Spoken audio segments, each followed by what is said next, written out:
Hi, today in Applied Calculus we're going to learn about limits. Limits is a topic you've probably never seen even in your pre-calculus course. So we're going to look at this definition. It's going to look a little bit foreign, but I promise we'll break it down and make more sense of it. So the definition is, as x approaches a, so it's important to notice that a is going to be an x value. The limit of f of x is L. So the answer to a limit is L, meaning L is going to be a y value. And this is the formal notation for it. So the limit as x approaches a of f of x equals L. So as x approaches a, the limit of f of x is L. If all values of f of x are close to L for all values of x that are close to but not equal to a. So these words close are incredibly important because what you did already do in pre-calculus was function values. And this is different than that. This is not talking about when x equals a. This is talking about when x is close to a. It's what's happening as you approach that x value of a. So what we're actually going to do is just be tracing the graph and trying to decide as x gets closer and closer to the value of a, what is y getting closer to. So let's take a look. So first we need to break down that notation. It says the limit as x approaches a. That is actually the notation for a, the value that we're approaching, being approached from both sides. And so if instead we mean to just be approaching from one side or the other, we have notation for that. So this little superscript of a plus means that you are approaching from the right, and this little superscript of a minus means you are approaching from the left. So we do need to be really careful that those superscripts are just notation. They do not actually change the value of a. They are just notation for left and right. And where does that notation come from? It comes from the number line. So on a number line, the positives are to the right of 0 and the negatives are to the left of 0. So that's where that notation comes from. So we need to check from the left and from the right because in order for a limit to exist, both of the limits have to exist. And be the same. So here's the formal definition of that, the theorem. It says, as x approaches a, the limit of f of x is L, so the answer is L, if the limit from the left exists and the limit from the right exists and they are equal. They're the same thing. So we're actually going to have a hidden three-step problem anytime we're asked for the regular limit without a superscript on it. So this notation means from the left and from the right. And we have to go and check from the left, check from the right, and verify that those equal each other. All right. So we're going to look at our first example, and we're going to start by using a table of values, and then we're going to try to wean ourselves off of having to use a table of values and get to where we can just look at this graph and trace it. And I promise you, once you've practiced, these problems become quite quick, actually. So a lot of our best examples for limit problems are piecewise functions, right, where it's a function defined and one piece of the function is used for certain x values and another piece of the function is used for other x values. So for this function, we use x plus 4 for any x that is less than 1, and we use negative x plus 3 for any x that is greater than or equal to 1. So the problem says, find the limit as x approaches 1 of g of x. But this is actually a hidden three-part question because of the theorem that we just read. So to do that, we first have to find the limit from the left, the negative superscript means left, and from the right, the positive superscript, and then check that they're equal before we can really answer this question. So you can see that through the tables, I've broken it down that way for us. So if we're plugging values into these functions where we want to be close to negative or close to positive 1 but not at 1. And so if we're close to 1 but not at 1, we're at values like 0 and then getting closer like 0.5 and getting closer still 0.9 and so on. So if I'm plugging a value of x equals 0 into the function, I have to decide which piece to use. And x equals 0 is less than 1, and so it qualifies for that part. So we would use x plus 4 for evaluating x equals 0. And so if I plug 0 in for x into x plus 4, I get 4. Now I want to be getting closer and closer to 1, so now I'm going to use a value like 0.5. Well, 0.5 is still less than 1, and we're still using the x plus 4 function, so all I'm doing is 0.5 plus 4, and I get 4.5. And I'm going to keep doing this, and if you notice, all of these values are less than 1, and so they all qualify for x plus 4, and so I'm simply replacing x with those values in the function. So I'm going to get 4.9, 4.99, and 4.999. So what we want to see is as x is getting closer and closer to 1 from the left of 1, all right, so at this point we're doing from the left, what are our y's getting close to? And if you look at these values, you can see that they're getting closer and closer to a value of 5. And so that's how we can use a table to determine this. But again, I'm going to use a table for a few examples, but we don't want to have to use it for all the examples. And so I want to also show you what's happening graphically. So graphically, if we are on our function, tracing as our x's get closer and closer to 1 from the left, we're trying to see what y is getting close to. So we do want to start close, especially for using a table of values, but what's really happening is that we are literally tracing the function and letting our x's get closer and closer to 1. So you can see we started here at 0. So as my x's get closer and closer to 1, from x's that are less than 1 to the left of 1, what is my y approaching? And my y is approaching 5. And so you can see that graphically, and we want to get to where we don't have to use a table. So I'm literally tracing the function and saying as x gets closer and closer to 1, what is y getting closer to? Now, I don't know if you can see it as well here, but this was actually an open circle. And we know from pre-calculus that an open circle means the function is not defined there, versus this was a closed circle, and so the function is defined there. But a limit talks about close to a point, not at a point. So we don't care that that circle was open and that there is no y value there. What we care about is simply what are we getting close to. And as I trace that function, as x gets closer and closer to 1 from the left of 1, y is clearly heading towards 5. I don't care that it never gets there, it's heading towards 5. So now let's check from the other side. So now we would check the limit from the right. So we're going to be coming from the right of 1 and getting closer and closer to an x value of 1 to see what y is doing. So if we are coming from the right, we want to be close to the value.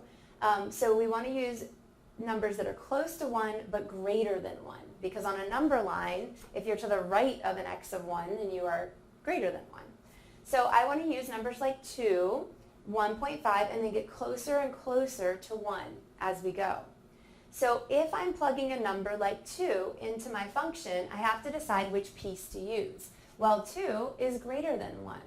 And so for all of these numbers, which are all greater than 1, we are going to be using negative x plus 3. And so once you decide what number, which part of the function these numbers qualify for, you're simply plugging them in. And so we'll have negative 2 plus 3 is 1, negative 1.5 plus 3 is 1.5, negative 1.1 plus 3 is 1.9. And as I keep plugging these in,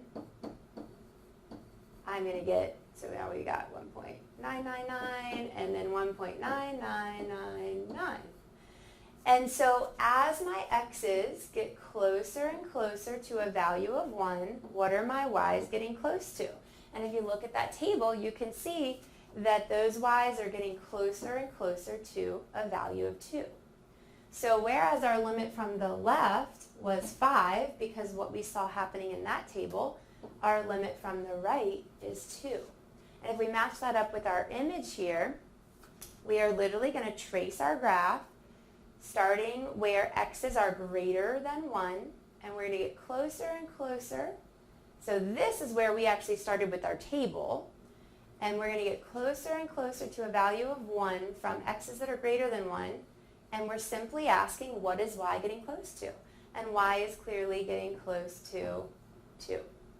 And so you can see it with the table, you can see it with the graph, and again, obviously it would be nice if we could get to where we could just trace it and see it. So that's all we're really doing.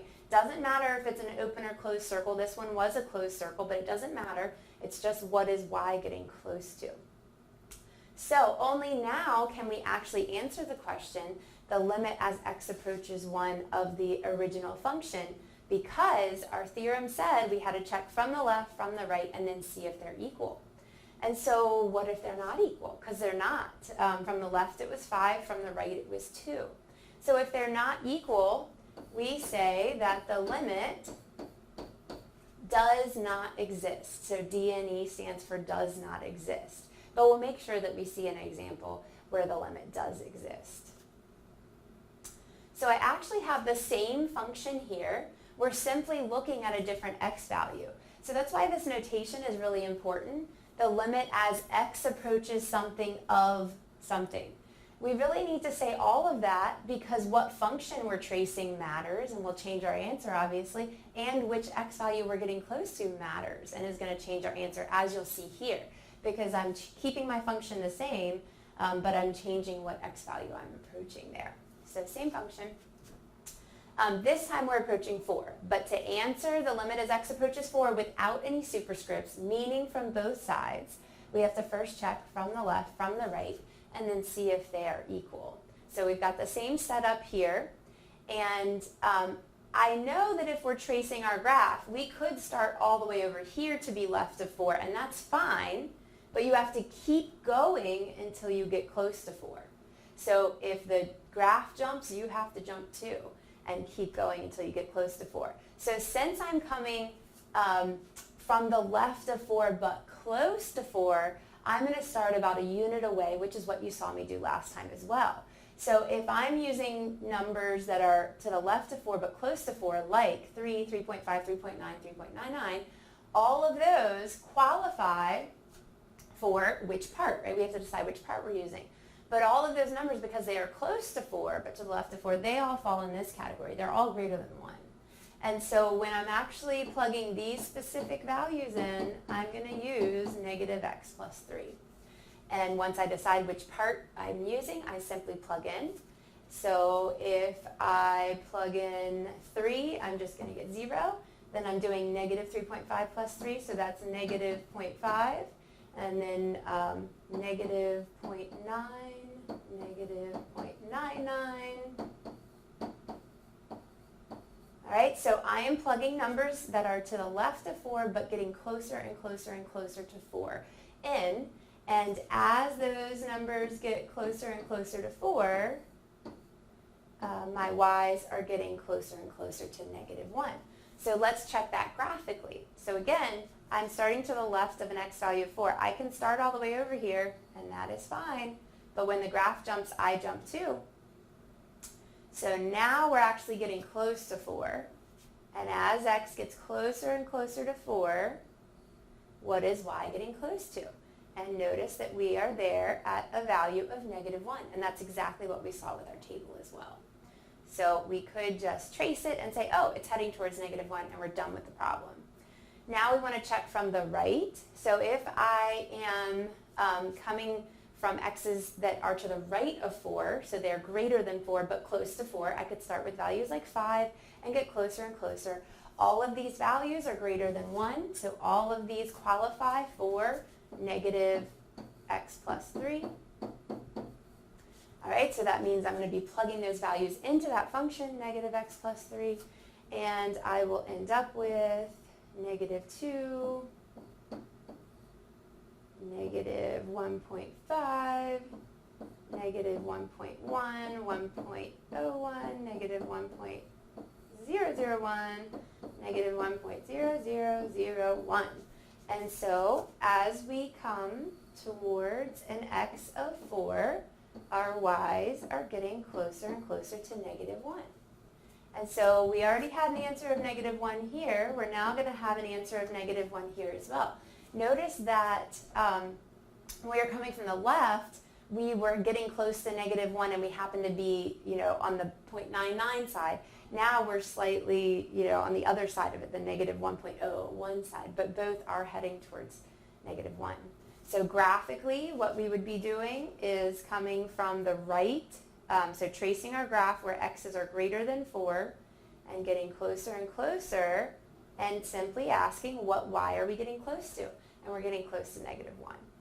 So we got the left limit to be -1, we got the right limit to be -1, and what our theorem said is if the left and the right limits are equal, then that is the answer to the regular limit without any superscript. So just limit as x approaches 4 with no little plus or minus there, means from both sides. So here, unlike the other problem where we got does not exist, because the two equaled each other, we actually got an answer there. All right? So that is the idea of a limit. It is not about what's happening at the point. It is about what's happening near that point. And let's see, if we go back to this slide, I actually want to do a little additional question here. So the limit as x approached 1 did not exist. If I asked you instead, what is f of 1, this is back to pre-calculus. This is before we knew anything about limits. And we had an open circle here and a closed circle there. So whenever you had a choice, you have to go with the filled in circle. So if you're asked for a function value, you're looking for the filled in circle if there is one. There may not be, but here there is. And we are literally going right down on that point. And right down on that point, our answer is 2. So the function value existed and was 2, but the limit did not exist. Now back to the example that we just did. If I ask you what, I guess it's g, sorry, g of 4, and it would have been g over there too. G of 4, here, there is only one spot. And so that's going to be a big difference between the last problem and this problem is that we were in a different part of the graph. So here, if I go right down when x equals 4, I get -1. So notice in this example, it just so happens that the function value, so this is from pre-calc, the function value and the limit value were the same. Whereas on the last example, they weren't. So on the last example, the limit didn't exist, but we still had a function value. So what happened there? What's the difference? Well, at a very basic level, there was clearly something weird happening at 1, right? 1 was our changing point of which function we use, and visually there was clearly a jump there. Whereas at x equals 4, if I zoom in and ignore, just look right around that point, it's just a normal looking part of the graph. And so it makes sense that that limit value and that function value matched up there. Okay, at this time, I would like you to pause your video and go to your notes that you've printed to go along with this, and you try.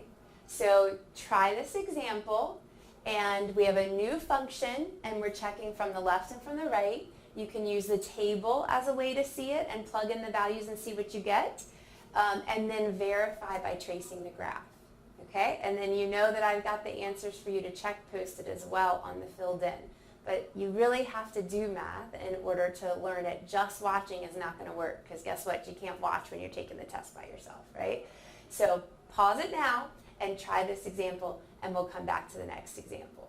Okay, so we're going to do one more together, and I wanted to make sure to show you kind of the other kind of piecewise function that we often see. So those two functions had where you use one part for like half the graph up until a certain value and use the other part for the rest of the graph. Well, here you use one function the entire time except one spot. So you use x minus 2 everywhere except when x is 5. When x is 5, y is 6. End of story. So this one looks a little bit different. It's not going to have that half and half look to it. And I just want to make sure we had seen one of these as well. So if we use our table one more time, and we know that to find the limit as x approaches 5, we actually have to check from the left, from the right, and see if they equal. So as we look from the left, if we want to come from x's that are less than 5, but close to 5, we could use 4 and they get closer and closer to 5, like this. Well, look at all these values. If they are not 5, which they're not, then we use x minus 2. All right, so we use x minus 2 for any value that's not 5, and none of those are 5 because this is close to 5, not at 5. So if x is 4, then we get 2. If x is 4.5, we get 2.5. And then 2.9, 2.99, 2.999. So you should be getting used to this now. As x gets closer and closer to 5, what is y getting closer and closer to? And it's heading towards 3. Graphically, let's give it a shot. We would trace this graph from x's that are less than 5 heading towards 5. And as we get really, really close to an x of 5, our y is getting close to 3. So remember, I don't care about an open circle because a limit says what are you getting close to? What are you approaching? And you are clearly approaching 3. So our answer to the limit from the left, whether you do it with a table or whether you're getting away from having to use a table and just tracing it, our answer is 3. So now if I take the limit as x approaches 5 from the right, remember, I'm plugging in x's that are greater than 5 but getting closer and closer to 5, and here's some examples. Well, none of those is 5. And so if it's not 5, then we use that x minus 2. And so these are the values that I'm plugging into x minus 2. And I will get 4 and 3.5, 3.1, 3.01, 3.001. Okay? As x gets closer and closer to 5, my y's are getting closer and closer to 3. And now I can look at it graphically as well. So I want to trace my graph coming from where on that graph x's are greater than 5 and get closer and closer to an x value of 5 and ask myself, what are we approaching? Well, the y value that we're approaching is indeed 3. So in this case, the limit from the left was 3, the limit from the right was 3, and so our answer is that the limit is 3. Now at the very bottom of the screen down there, maybe it's not even quite showing for you, sorry, it says, what is f of 5? So what is f of 5? And this one really is f, not g, okay? Now f of 5 is the function value. F of 5 is if I put my pencil right down on it, not all this tracing stuff we're talking about. So if I go put my pen right down on it, I cannot go there because it's an open circle. When x is exactly 5, the answer is 6. It tells me that. And that's this filled in circle. So for a function value, we have to look for the filled in circle. And so our limit value was 3 because as we came from both the left and the right, we were heading towards this open circle of 3. But our function value has to be the filled in circle where we really do have a point defined, and it is 6. So this is going to lead to the idea of continuity, which we will get to in a couple sections, where we need to compare the function value to the limit value, and whether or not those equal will help us determine continuity. So now we've seen a limit problem where we kind of have like one function and another and they don't meet up. And now we've seen another where it's pretty much just one function, but then there's a hole, and maybe that point is located somewhere else. All right.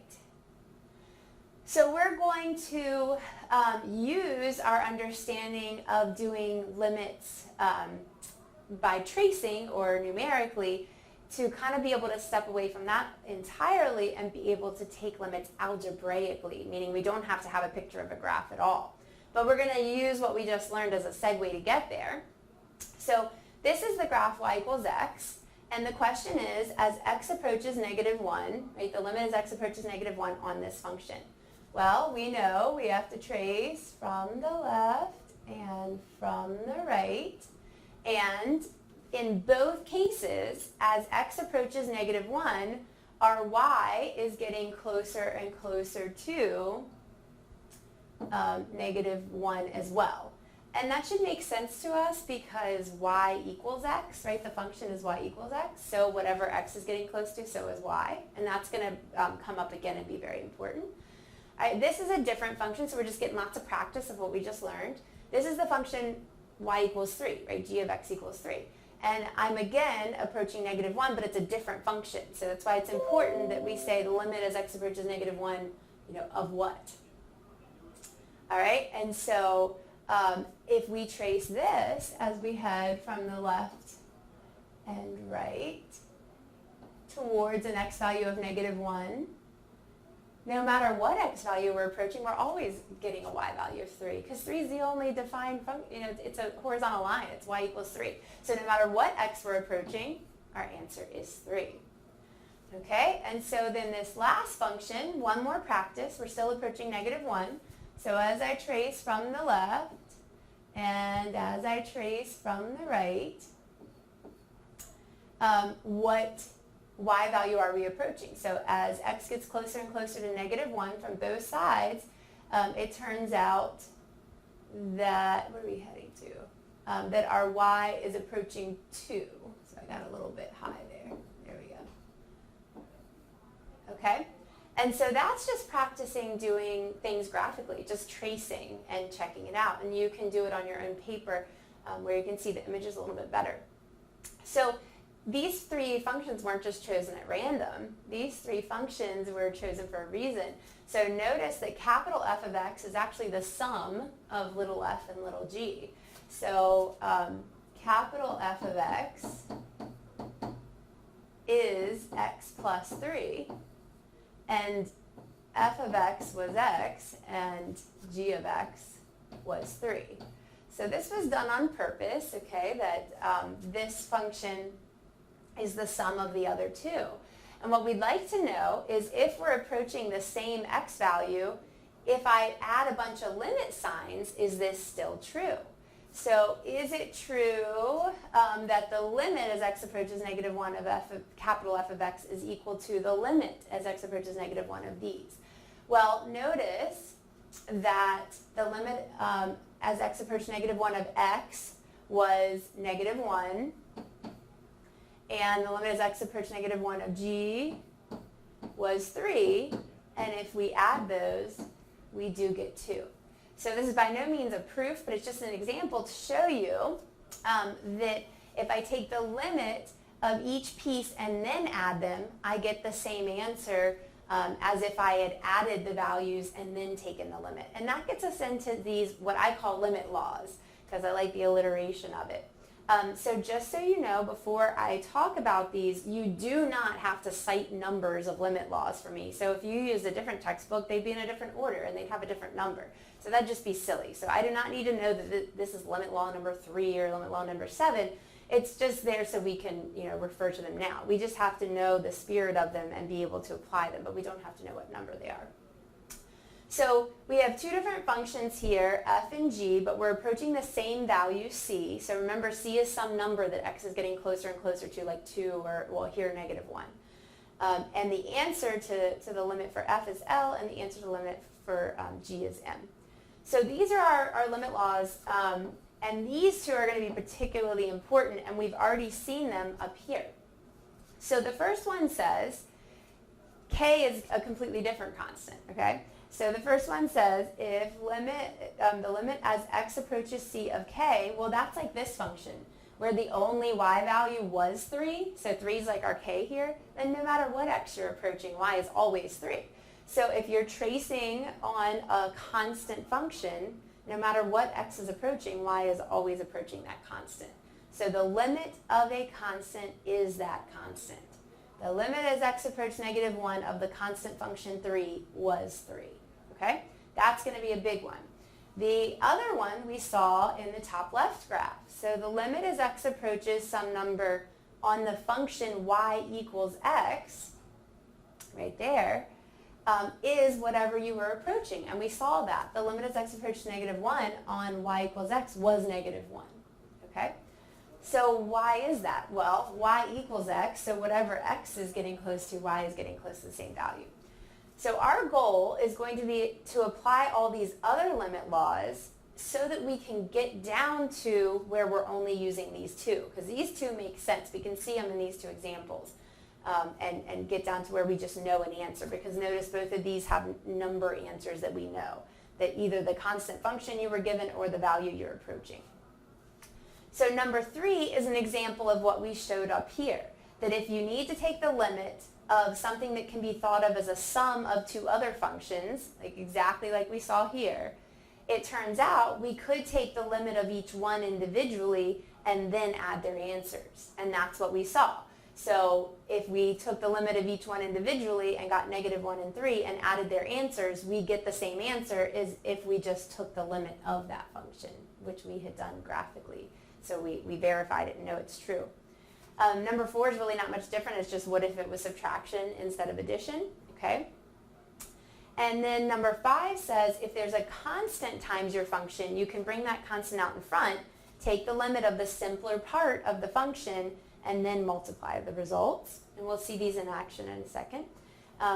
The 6th one there says if you have two things that are multiplied together, you could take the limit of each piece and then multiply them. So you see a running theme here with addition, subtraction, multiplication. Division as well, as long as you don't divide by 0. You know you always have to put that little caveat in there that we can't divide by 0. So that if you have the limit of a fraction, it's the limit of the numerator divided by the limit of the denominator, but you just have to make sure the denominator is not 0. And then the 8th one there is talking about a root, and actually I'd like to add a 9th, that if we have the limit of x to the n, then we can take the limit inside and then raise it to the n. And actually, this is the broader case. It bothers me that your book did this, but this is the broader case there. And remember that an nth root is a power, right? It's a 1 over power. So that's actually a special case of this rule here. So again, it's always just taking that limit to the simpler part and then doing the operation. So taking the limits of each little piece and then adding and then subtracting or multiplying or dividing. Here it's taking the limit of the simpler function and then applying the power and then applying the root down there. So I know that looks like a lot. We are not going to have to use that very much in practice, but it's really, really important because it turns out that where we're heading is to derivatives and integrals. Those are the two halves of calculus. And all of the derivative rules and all of the integral rules actually relate back to these limit laws. They all come from here. Why? Because it turns out that a derivative and an integral are actually defined by limits. So don't worry. I'll show you as we go on that you're not going to have to recite this to me much, but we need to know they exist and we need to understand the spirit of them. So here is the one and only example where we're actually going to show every single limit law to observe some patterns and not have to do it anymore. All right, so it says use the limit laws to find this limit. So notice there's no graph. I'm not tracing. There's no table of values. I'm not plugging in values and seeing what it's getting close to. I am doing this algebraically. Okay, so when on a test I ask you to do it algebraically, well, actually you won't even have to show this much work. I'll show you what it'll look like in a second. Okay, so if we're actually going to apply the limit laws, we had one limit law that said if you have things added, well, two laws, if you have things added and subtracted together, that you can take the limit of each piece and then evaluate it. So that's the first step, is we're going to do the limit as x approaches 5 of the first term minus the limit as x approaches 5 of the second term plus the limit as x approaches 5 of the last term. Let's see, let me get this a little thinner, see if that's better. All right, so that was, let's see, let me see which ones it was. That was rules 3 and 4, right? That if you had things added or subtracted together, you could put the limit sign with each one. That's what we did. Okay, now this is already the last term, limit as x approaches 5 of 9. already looks like one of the two starred ones that I said is our goal. Those are what we're trying to break this down to. So we're good there. But the first term has a power in it. And that was actually the kind of add-on rule I wrote for you that they forgot for some reason. And that said that I can put the limit inside with the x and then raise it to a power. And then the middle term has a constant multiplied by it. That's number 5 again, not because you have to tell me it's number 5, but so that you can look at your list and see that I'm talking about number 5. So it has 6 times a function. And what this rule says is that you can put the limit inside with the part that matters, the part that has x's in it, and leave the 6 outside. And that's what we're doing now. So minus 6 times the limit as x approaches 5 of x. And then we said this one we were already good on. And I'll put some parentheses here. Okay, so I said that we want to get everything to either be the limit of a constant or the limit of x because we know the answers to those. So this is like if you had the function y equals x and you were tracing it as x gets closer to 5, well, y equals x. So y is whatever x is. So if x is getting closer and closer to 5, so is y. And again, that rule is on the previous page, that the limit as x approaches 5 of x is 5. But remember, we have that exponent, that power of 2 there. All right, minus 6 times, well, this is the same question. The answer hasn't changed. The limit as x approaches 5 of x is 5. And then the last one, the other starred number that we had over there, said the limit of a constant. So if you have a constant function, y equals 9, then no matter what x you're approaching, y is always 9. And so we saw that one as an example as well. So we wrote all those limit laws and talked about which ones we were using. But my question to you is, what does this look like we did? So if you didn't look at any of the other steps and you just looked at this last step, it looks to me like we took this function and simply replaced all x's with the number 5.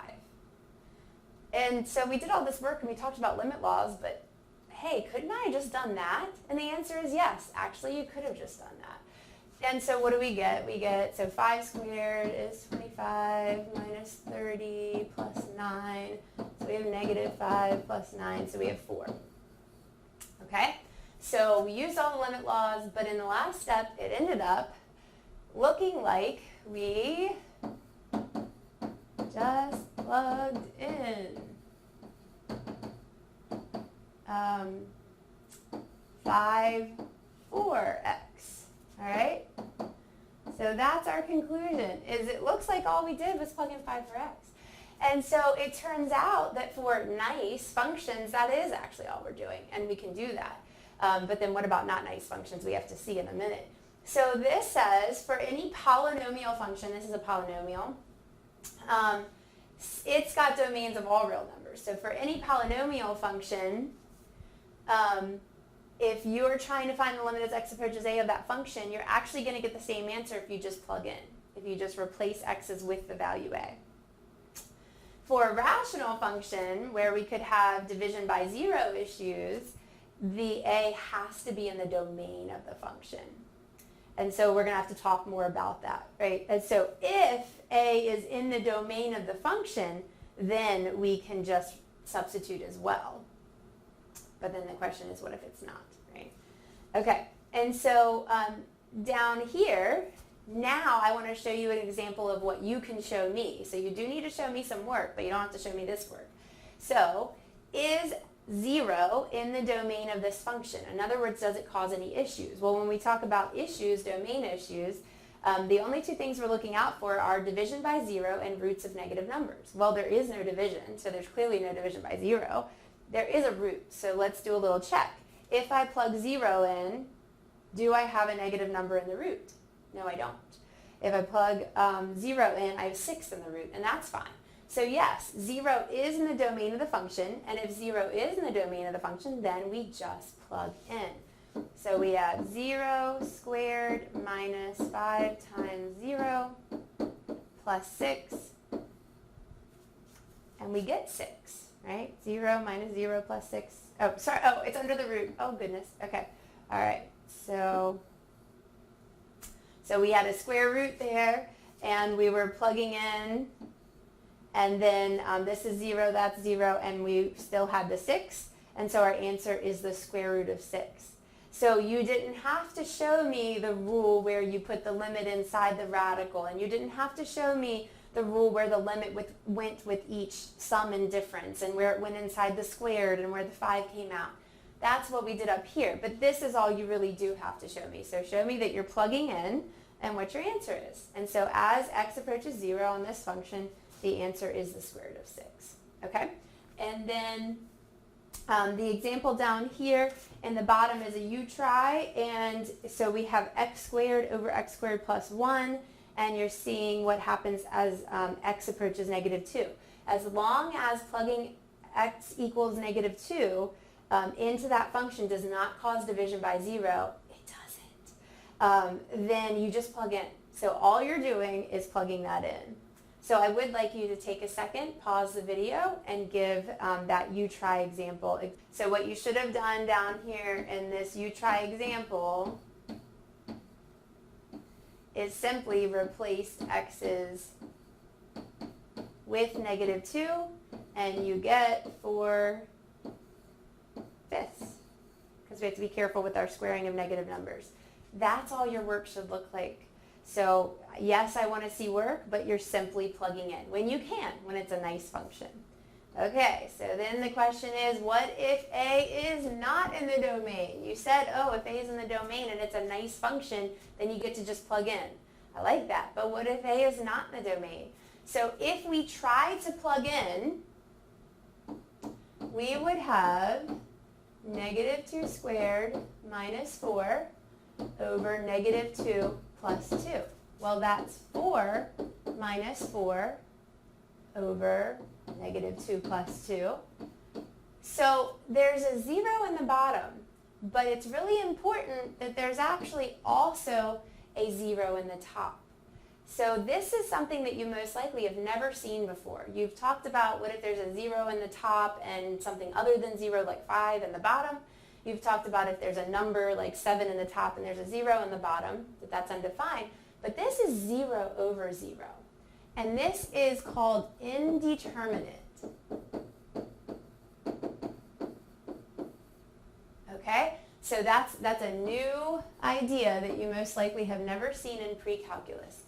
It is truly indeterminate. The reason it has that name is when we actually work this out, which I'm going to show you how to do in a second, maybe the answer does end up being 0, and it's kind of like the top one.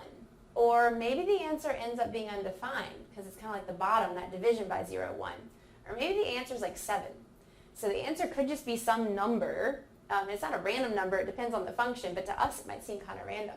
So it is truly indeterminate because you can get 0 over 0 as an initial answer. It is not an allowable final answer to a lot of different functions. But when you actually evaluate it, you can get all different answers. So it truly is indeterminate. So this is not a final answer. All right, I'll throw a point at you if you tell me that you realize it is indeterminate, but we have to keep going. All the rest of our points are going to be by actually working this out. So what do we do? All right, what we do, that indeterminate is going to be an indicator to us that we should use algebra. Well, that seems kind of generic, right? Use algebra, but it depends on the problem, what algebra you're going to use. So when you look at this and you channel your algebra class, what's just jumping out at you that you should do? And if I look at that, it's begging me to factor it. And that's not just because I'm a math professor. If you admit it, all right? It's begging you to factor it too. So what kind of factoring can we do? So in this case, that algebra is factoring. All right, well, the top factors as a difference of squares, right? There's a perfect square in the front, there's a perfect square in the back. So we get two sets of parentheses, and we put what's being squared in the front, in the fronts, and we put what is being squared to get 4 in the backs, and then one's a plus and one's a minus. Okay, so remember that only works when there is a difference, a subtraction in between there. And then our denominator was x plus 2. Well, remember, we're near negative 2, we're not at negative 2. And that is why it's actually okay for me to do this. So we are canceling. I guess I should do that. All right, so we're canceling those terms and then saying that what we're left with.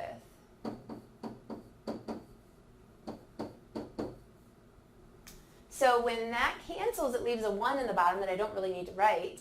And all we then have is the limit as x approaches negative 2 of x minus 2.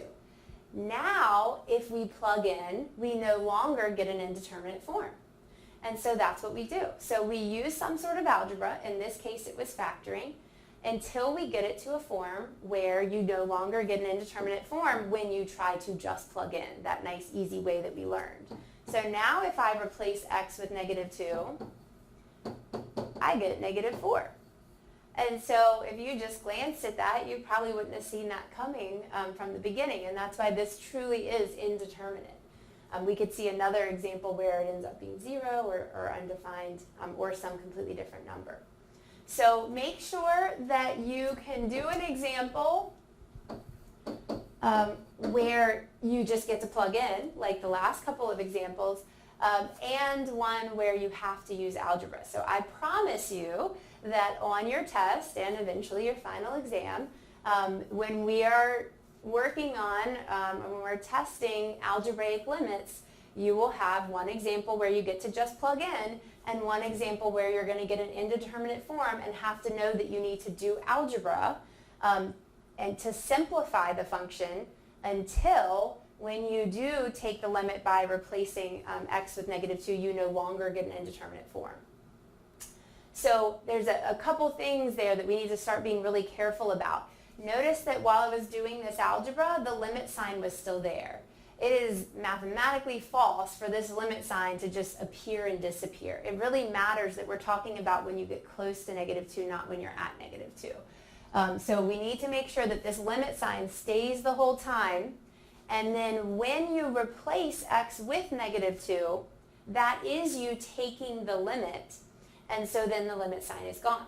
So think about something really basic,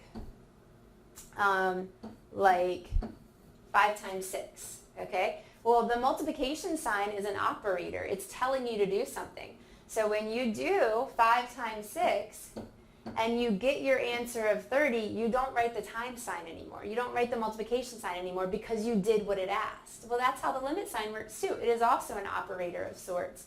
And so the limit as x approaches negative 2 of x minus 2, when you replace negative 2, replace x with negative 2, that is you taking the limit. You did what the symbol asked you to do, so now the symbol is gone.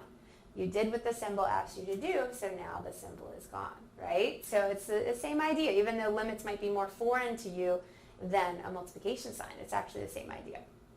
So make sure that limit sign stays until you take the limit by replacing the x value with the value you're approaching, and then the limit sign is gone after that.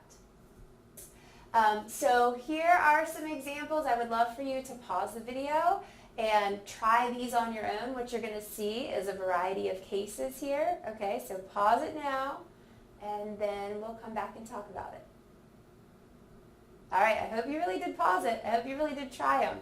So here, what we always want to try the easiest thing first, okay? So if you can just plug in, you just plug in. If you plug in and you get 0 over 0, indeterminate, then you do more work. But don't start by trying to do more work, right? So if I can just plug in, then I do. All right, so 2 minus 2 is 0, and 2 squared is 4, and that is a plus 4, and that's important. This is not indeterminate. This is a number. What number is this? It's 0. Right? 0 divided by a non-zero number is 0. And that is actually the answer to this question. Okay? So you always try to just plug in and just get your answer. Not bad. The limit sign was gone right from the get-go because I plugged in, which is me taking the limit, right from the get-go, okay?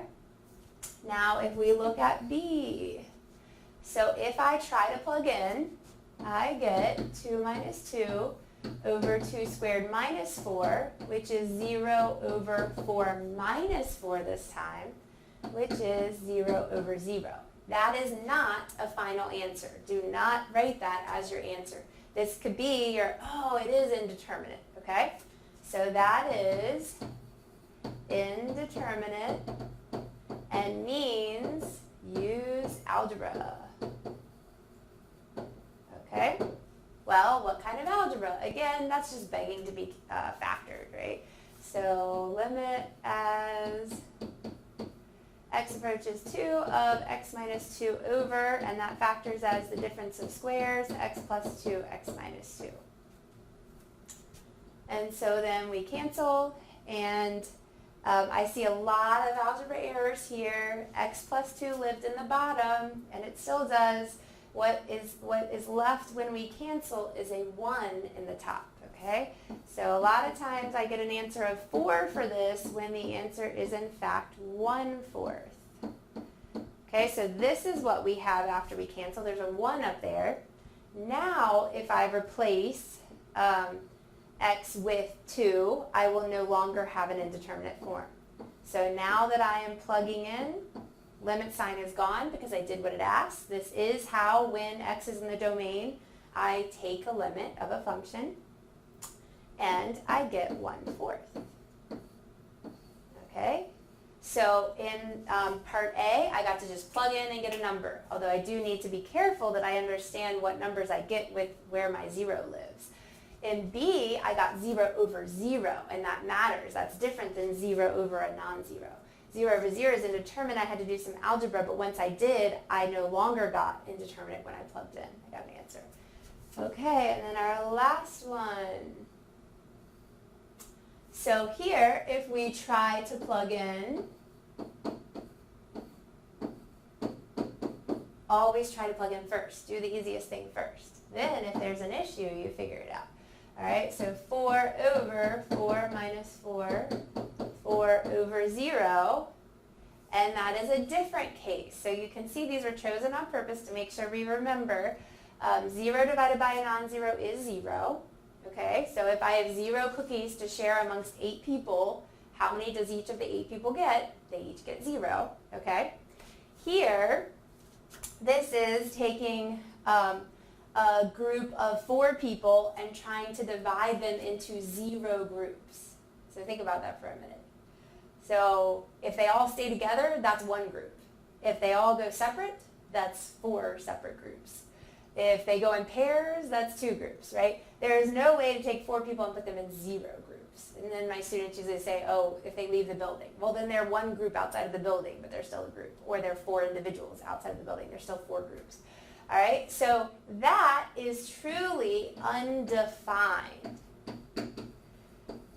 So you've learned this before, but this is the first time we're seeing indeterminate and undefined right beside each other, and I want to make sure that we see that. So notice all 3 of these cases have zeros involved when we plug in, but they're all 3 different cases. So first we had 0 over a non-zero, that is 0. Then we had 0 over 0, that is indeterminate. It is not an acceptable final answer. It means use algebra, and then you get an answer. That happened to be 1/4 for that problem.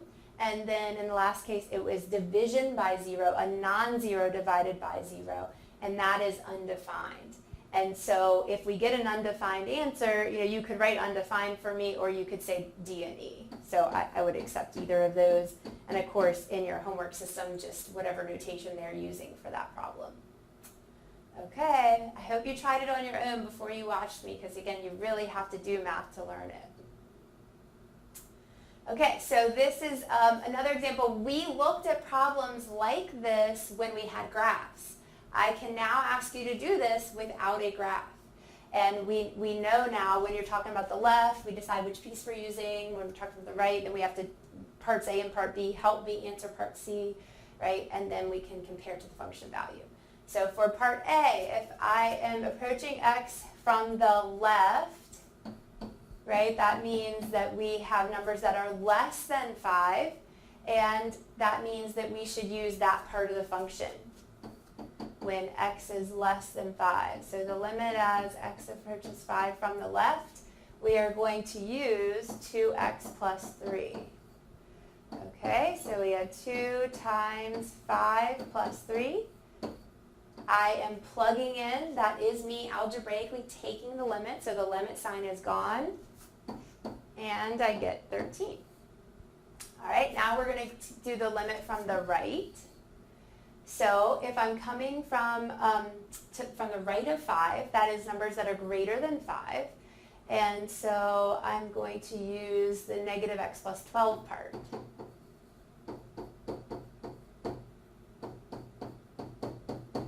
All right, so we have negative 5 plus 12, and that is 7. Okay, so now when we go to answer part C, part A and part B actually already answered it for me. So since these two were not the same, then this limit does not exist. And so that was because the limit from the left, you always have to have of something, because again, if this is g equals 72, it's a different answer. So the limit as x approaches 5 of which function? This function, all right, was not equal to the limit as x approached 5 from the right of that function, okay? That's why it does not exist. So the answer is that it does not exist. Now, what would the function value be? Well, this was not a typo. Normally you see a or equal to underneath one of those. And what we're normally looking at for a function value is the or equal to, and that's the one we go with. But there is none. So what this means, and of course this is not at all what it looks like, but you're using something and then there's just a hole, and then you are using something else. Let's see, so we were at 13 from the left and 7 from the right. And so there's holes in both places. And there is no filled in circle to default to. So this function is literally not defined for the value of x equals 5. All right? So sometimes you can have the limit exist and not the function value. The function value exists and not the limit. Or maybe nothing ends up existing in this case. But the left limit and the right limit by themselves exist. It's just that they aren't equal, so the two-sided limit does not exist. All right, so that's how we can look at problems very similar to what we opened this section with and not need a graph to do them, now that we know how to take limits algebraically. Okay, so here's one more. I would love for you to try this. Be careful, because notice what's different about it. So pause your video and try this example where limit as h approaches 0 of 2x squared plus 2xh plus h squared. All right, give it a shot. Okay, I hope you really tried it. So what's different about this? Hopefully you noticed all the other problems have been x approaches 0. Here it's h approaches 0, and that matters. So there's x's and h's floating around in this problem. It is the h that is being affected by this limit. It is the h that needs to be replaced with 0 here. So remember that whenever we can just plug in, we do, but what are we plugging in for? We are plugging in 0 for h, not for x, because it's h approaching 0. And that's going to be really important when we get into this down the road a lot more. So 2x, the h is what is 0, the h is what is 0, okay?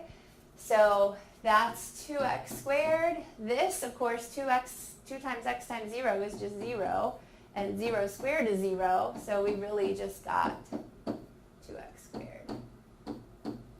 Okay, so again, limit sign was gone right away because us plugging in 0 for h is us taking the limit. So we don't need the limit sign anymore because we did what it asked. So we get just 2x squared. Okay, so notice then that this is also the limit as h approaches 0. And that's going to be, you don't know it yet, but this is actually the definition of the derivative, which is like what half of calculus is about. It's a real big deal, all right? But you have done everything except this limit sign before, in probably not just pre-calc, but probably even algebra 2 leading into pre-calc. And at the time, you were just doing it to practice function notation because we told you to. But we're actually going to be motivated soon to know why we're using it. All right, so right now we're just using it as a practice for a limit, but we're going to find out it's very, very important. So the first thing we need to do is actually plug into this template that we have here. So remember, f of x plus h means everywhere there had been an x in the problem before, you replace with x plus h. So this always seems to be something really difficult for students, and I'd like to show you that it's no different than me asking you for f of 2. So if I asked you for f of 2, unrelated to this particular problem, but just to lead to it, you would take your x and replace it with 2. If I asked you for f of negative 1, you can write out your function, but instead of an x, you are going to replace it with negative 1. So if I asked you to do something crazy, like f of smiley face, you might think I'm crazy, but you would write your function, and instead of x, you would write a smiley face, okay? So for some reason, this x plus h really bothers students, and I think it's because it has an x in it, but it's not just x. And so if it's weird to you, then think about how weird smiley face was, and that if f of 2 means just replace x with 2, and f of smiley face means just replace x with smiley face, then f of x plus h just means replace x with x plus h. So whatever is in here, in that function notation, is what you replace x with, even if you think it looks weird, all right?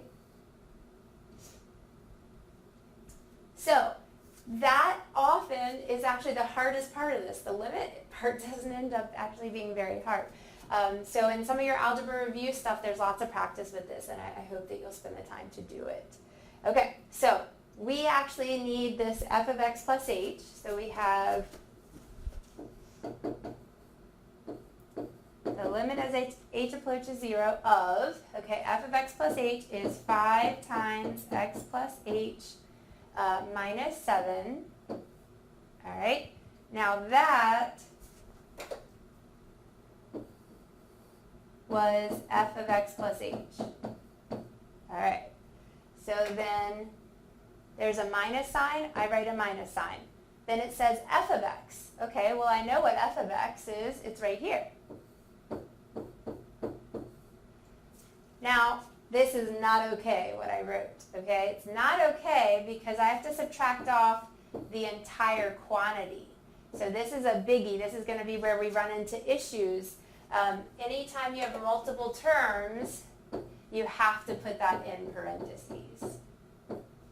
Okay, so just so you can see where the pieces came from, I have, this is my f of x plus h, then there's a minus sign, and then there's an f of x. So that's where those pieces come from, and then divided by h. All right, make that smaller again. Okay, so that is actually what students find to be the hardest part, and it really was in your pre-calc class. It's just practice with plugging in using function notation. The rest is going to be just algebra. So if you try to take the limit right now, remember taking the limit means replacing h with 0. If you actually did that, it's ugly, but you would get 0 over 0.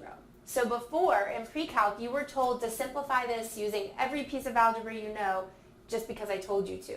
But there's actually a reason that we're going to keep simplifying, and that's because we would have an indeterminate form up to that point. And so we keep going until we wouldn't have an indeterminate form. So we're going to simplify. We have,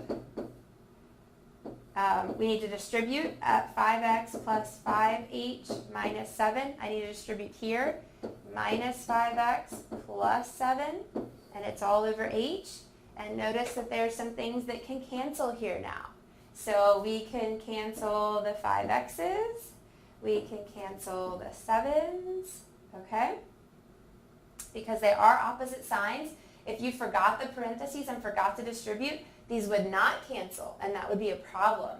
So you don't want to cancel unless their signs are really different. If their signs aren't different, go back and find the error. Don't just try to glaze over it, okay? All right, so what we have now is the limit as h approaches 0 of 5h over h. If you tried to take the limit right now by replacing h with 0, you would get 0 over 0. It's still indeterminate at all these steps, but there's an obvious step of algebra I can do here, all right? And so now I am just taking, let me come down, the limit of, as h approaches 0 of the constant 5. And that was one of our two nice limits. The limit of a constant is that constant. Okay? So you don't know it, you didn't know it, but you actually just solved a derivative problem. Really, it was just pre-calculus function notation mixed with our new limit notation, and that's why we were doing it, to see that that indeterminate form business is what motivated all the simplifying that we did, okay?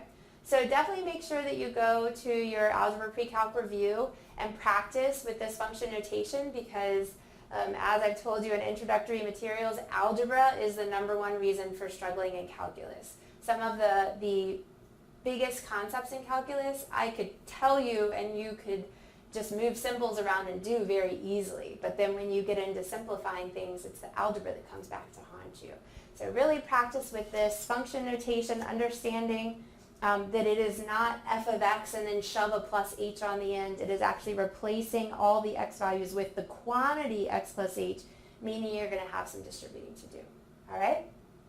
So this was finding limits. Both, well, we've been through it all now. So we started finding them numerically with tables, and then at the same time we looked at limits graphically, and we kind of used the tables to help support what we were seeing graphically. And then we wanted to wean ourselves off tables so that we can just do tracing to figure out limits, and now they're quite quick once you've practiced. And then we use what we learned there to see how we can take a limit even if we don't have a graph to look at all and not a table of values either. And that is that to take a limit algebraically, you simply replace the value, now in this case it was h, previously it had been x, with what you're approaching. And if you get a nice number or 0 or undefined, then you're done. If you get 0 over 0, which is an indeterminate form, we simply do a little bit of algebra, which for the most part was factoring and distributing stuff. And then when it no longer would give us an indeterminate form, we plug in to get the answer. So try your homework now, and don't forget you can email me with questions anytime.